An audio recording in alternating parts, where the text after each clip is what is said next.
വെള്ളം എന്ന് പറയുന്ന സിനിമ വളരെ റിയലായിട്ടുള്ളൊരു കഥാപാത്രം, കണ്ണൂരുള്ള മുരളി എന്ന് പറയുന്ന റിയലായിട്ടുള്ള ഒരാളുടെ കഥയാണെന്ന. അയാൾ ഭയങ്കര കുഴപ്പമാണ്. വെള്ളം എന്ന് പറഞ്ഞാൽ ഫുൾ വെള്ളമാണ്. ഈ സിനിമയുടെ പ്രത്യേകത ഉണ്ട്, ഞാൻ വേറെ ചാനലൊന്നും പറയാത്തൊരു കാര്യമുണ്ട്.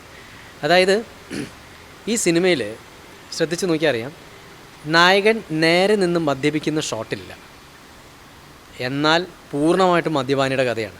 അത് ഞാൻ എവിടെയും പറയാൻ വിട്ടുപോകും, എക്സ്ക്ലൂസീവായിട്ട് ഇവിടെയാണ് പറയുന്നത്. അപ്പോൾ അങ്ങനത്തെ ഒരു രസമുള്ളൊരു പരിപാടി ഉണ്ടായിരുന്നത്. കൂടാതെ തന്നെ കുറേ ഇമോഷൻസ് ഉണ്ട്, കുറേ ഇമോഷണൽ മൊമെൻറ്റ്സ് ഉണ്ട്. ഇതെന്താ വെച്ചാൽ നമുക്ക് സാധാരണക്കാർക്ക് കണക്ട് ചെയ്യാൻ പറ്റും.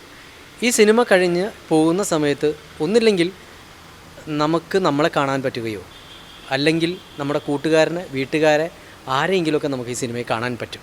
ഇനി ഒന്നും പറ്റിയില്ലെങ്കിലും എടാ നിനക്ക് പറ്റുന്ന സിനിമയായിട്ടെന്നെങ്കിലും ചിലപ്പോൾ ഒന്നും പറയാൻ പറ്റുന്നൊരു സിനിമയായിരിക്കും എന്നാണ് എനിക്ക് തോന്നുന്നത്. ഇനി ഈ സിനിമ കണ്ടിട്ട് ഒരുപാട് പേര് എനിക്ക് പേഴ്സണലി മെസ്സേജ് അയച്ചിട്ടുണ്ടായിരുന്നു, വിളിച്ചിട്ടുണ്ടായിരുന്നു. ഈ സിനിമ കണ്ടിട്ട് കുടി നിർത്തിയ കുറച്ച് പേരുണ്ട്. അപ്പോൾ അതൊക്കെ ഒരു സിനിമയ്ക്ക് കിട്ടുന്ന ഏറ്റവും വലിയൊരു അംഗീകാരമല്ലേ.